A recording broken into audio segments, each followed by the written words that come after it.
एक अनजान गांव की कहानी। रात के समय एक छोटे से गांव में जहां कोई भी आसानी से नहीं पहुंच पाता था, एक आदमी नामक रवि अपने मोटरसाइकिल पर यात्रा कर रहा था।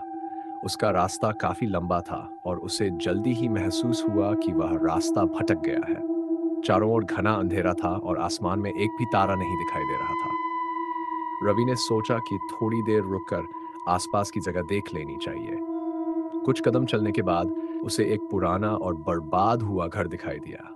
घर की खिड़कियां टूटी हुई थीं और दरवाजे से सीलन की गंध आ रही थी। परंतु रवि थक चुका था और उसे कहीं आराम करना था, तो उसने सोचा कि रात बिताने के लिए ये जगह ठीक रहेगी। रवि ने दरवाजा खोला और भीतर गया।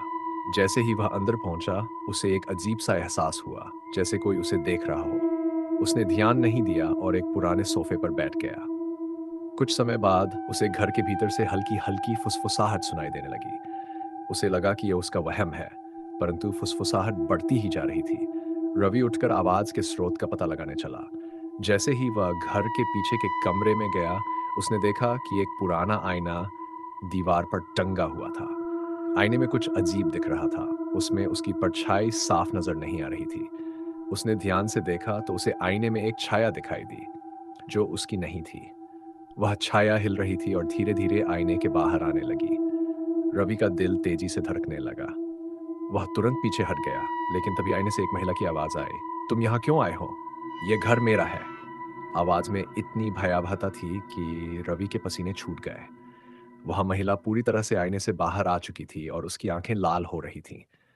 रवि घबराकर दरवाजे की ओर भागा, परंतु दरवाजा बंद हो चुका था। महिला उसके पास आने लगी और उसने कहा, तुम यहां से कभी नहीं जा सकोगे। यह घर अब तुम्हारा भी है।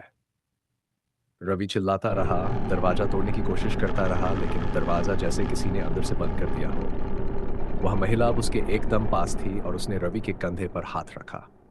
जैसे ही उसका हाथ पड़ा, रवि की आंखों के आगे अंधेरा छा गया। सुबह जब गांव के लोग उस घर के पास से गुजरे, तो उन्होंने रवि की मोटरसाइकिल बाहर खड़ी देखी, लेकिन रवि का कोई पता नहीं था। गांव के बड़े बुजुर्गों ने बताया कि उस घर में पहले भी कई लोग गायब हो चुके हैं, और फिर उस घर के आईने में रवि की छाया दिखाई देने लगी, जैसे वह भी अब उस महिला के साथ उस घर का एक हिस्सा बन चुका था। इस घटना के बाद उस गांव में कोई भी उस घर के पास जाने की हिम्मत नहीं करता।